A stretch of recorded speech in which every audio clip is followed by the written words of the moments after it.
Pictures of Hollis Woods, Chapter 14, The Time with Josie.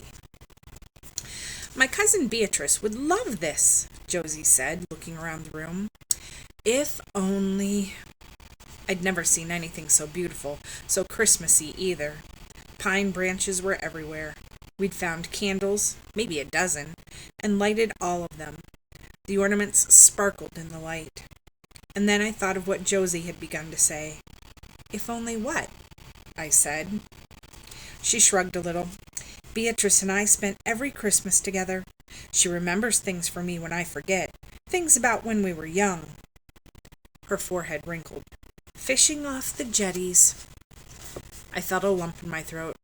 She'll be home someday, I said, but I wondered when that would be. Next year, Josie said. I looked out the window. I didn't like to think about next year. Where would we be then? Just a minute, I told her. Close your eyes. I went down the hall for the picture I'd drawn and laid it on the table to flicker in the candlelight. Josie herself, I said, with Beatrice. She drew in her breath, leaning over it, running one finger along the edge. We're young. She smiled up at me. And look at that popcorn machine. Head tilted, she spotted Henry batting a piece of popcorn across the floor. You have to keep looking to see everything, she said. She stood up then and pattered away from me into the kitchen. She came back with a round tin in her hand. This is from Santa Claus. I touched the tin. Where did you find this? Izzy's Hard Candies. Izzy standing on the porch one Sunday afternoon, holding a tin out to me. Lemon drops and orange. They'll make you sweet, make you loving. She leaned forward to touch my shoulder. You always have a lump in one cheek, Stephen told me days later as I worked my way through the candy. It's going to freeze like that. Oh, Izzy. Oh, Stephen. I opened the tin and held it out to Josie. You get first pick. Another thing I had to pay back. I couldn't just take Izzy's candies. Take them. I suddenly remembered Izzy saying with a sweep of her arm, Take anything, Hollis. I've always wanted a daughter. I have a real present for you, Josie said, around the candy in her mouth. I looked after her, wondering, as she went into Izzy and the old man's bedroom and came back with something in her arms. She's finished, at last.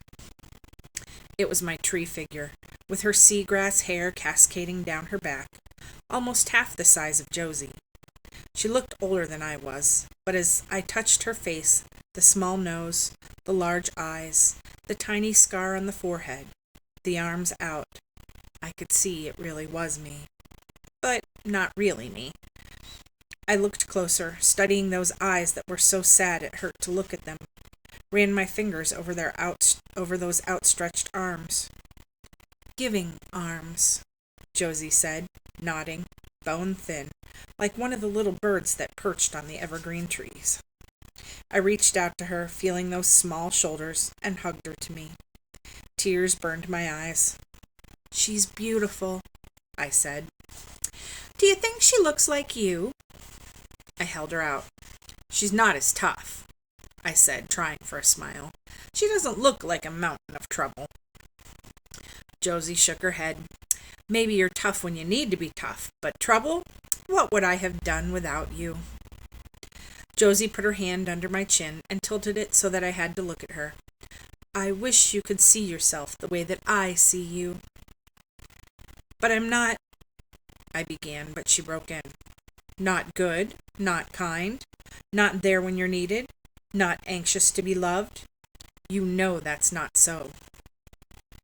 I did cry then, but just for a moment.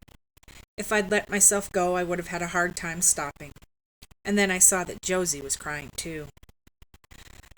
I know you want to go home, I said, a jumble of thoughts in my mind.